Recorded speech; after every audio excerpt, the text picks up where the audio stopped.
पाप का घड़ा जब भरता है तो इंसान सिर्फ गिरता नहीं, वो सीधे पाताल चला जाता है। जी हाँ दोस्तों, पाताल में जाता है। कल तक हम बात कर रहे थे फर्जी शंकराचार्य स्वामी अवमुक्तेश्वरानंद की गिरफ्तारी की। कल तक सिर्फ जेल जाने की बात हो रही, लेकिन आज इस पूरे केस में एक ऐसा भूकंप आ गया है जिसने एक तथाकथित संत के पैर के तले से जमीन खिसका दी। अवमुक्तेश्वरानंद को फांसी की सजा होगी।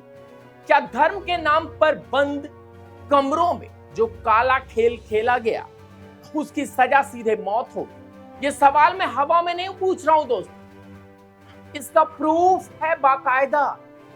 आज यूपी की एक पास कोर्ट, जी हां दोस्तों, सख्त कानून वाली अदालत में एक ऐसा ऐतिहासिक और खौफनाक फैसला आया है जिसे सुनकर इस कथित शंकराचार्य के पसीने छूट रहे हैं। सेम टू सेम केस दोस्तों, वही धाराएं का मामला और सजा मिली है सीधे फांसी, और कोई जुडिशरी बचाने नहीं आ रही। नमस्कार, मैं हूं सौरभ मिश्रा और आप देख रहे हैं ओनली न्यूज 24/7। आज हम इस कानून के उस सबसे भयानक सच का पर्दाफाश करेंगे जिसमें अब अवमुक्तेश्वरानंद का बचना नामुमकिन हो। बांदा की कोर्ट ने उस इंजीनियर पति पत्नी को फांसी क्यों दी और कैसे यह फैसला अवमुक्तेश्वरानंद के गले में फंदा बनने जा रहा है। पूरा वीडियो अंत तक देखिएगा, क्योंकि आज इंसाफ की वो गूंज सुनाई देगी जो हर पाखंडी के कानों के पर्दे फाड़ देगी। ये कोई किताबें, ये कोई फिल्मी बात नहीं है दोस्तों, बिल्कुल सच और ग्राउंड से जुड़ी हुई चीज है जिसको जो अवमुक्तेश्वरानंद के खिलाफ वाले वकील हैं, इस जो फैसला आया है, इस फैसले का पूरा इन्वेस्टिगेशन करके उसको बताने वाले हैं कोर्ट से। दोस्तों, सबसे पहले मैं आपको केस बताता हूं जिसका फैसला आया है। ध्यान से सुनिएगा, क्योंकि इसके तार सीधे अवमुक्तेश्वरानंद वाले मामले से जुड़ते हैं। मामला यूपी के चित्रकूट का है। एक सस्पेंड हुआ जूनियर इंजीनियर और उसकी पत्नी, इन दरिंदों ने क्या किया? पत्नी आसपास के जो है क्या बाबा की चोली में बैठे अवमुक्तेश्वरानंद बच जाएंगे? कमेंट्स बॉक्स में बताइए दोस्तों, क्या ये बच जाएंगे? मैं कहता हूं नहीं बचेंगे। पता है क्यों? इसलिए नहीं बचेंगे क्योंकि साफ और स्पष्ट आपने योगी आदित्यनाथ से पंगा लिया है। सूबे के मुखिया सीएम से पंगा लिया, और मैं ये नहीं कह रहा हूं कि सीएम बदला लेंगे। आपको पता है वो भी महंत हैं, श्राप लगेगा। जी हां, मैं आपको एक चीज और बता देता हूं, वो जरूरी है, आपसे अनुरोध है कि इस खबर को अपने जानने वालों तक, कोई भी हो, पहुंचाएं जरूर, जो कह रहे हो कि शंकराचार्य बच जाएंगे या सही है। अब आप सोच रहे होंगे कि सौरभ मिश्रा चित्रकूट के इस केस का अवमुक्तेश्वरानंद से क्यों लेना देना बता रहा है। दोस्तों, लेना देना है, और इलाहाबाद में, माफ कीजिएगा, वो अब जो है प्रयागराज बन चुका है, लेकिन मैं इलाहाबाद इसलिए यूज कर रहा हूं क्योंकि कोर्ट की भाषा में अभी भी प्रयोग हो रहा है। तो इलाहाबाद में अवमुक्तेश्वरानंद पर जो एफआईआर हुई है वो भी उसी सख्त कानून के तहत हुई है। और सबसे बड़ा सबूत क्या है दोस्तों? सीडी और वीडियो साक्ष्य जो कोर्ट में पेश किए गए।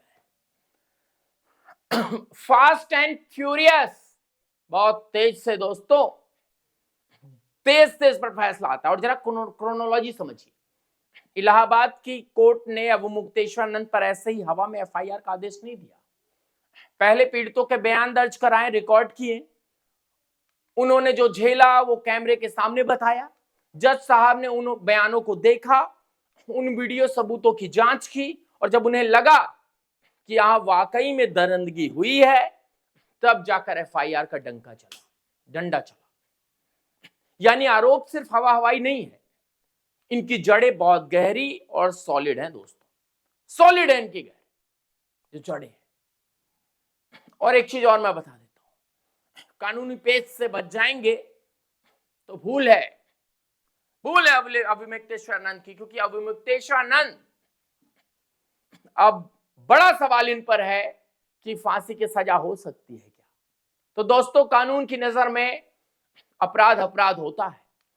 कोर्ट ये नहीं देखता कि कटघरे में बड़ा इंसान खड़ा है, इंजीनियर है, या खुद को जगत गुरु शंकराचार्य कहने वाला कोई रसोबदार बाबा। अब चित्रकूट के दरिंदों को वीडियो बनाने करने पर फांसी की सजा मिल गई, तो अगर अभिमुक्तेश्वरानंद पर लगे ये जघन्य अपराध सच साबित होते हैं तो उन्हें क्यों नहीं। दोस्तों, ये जो कानून है, देश में सबसे कड़ा कानून है। जीरो टॉलरेंस की नीति है।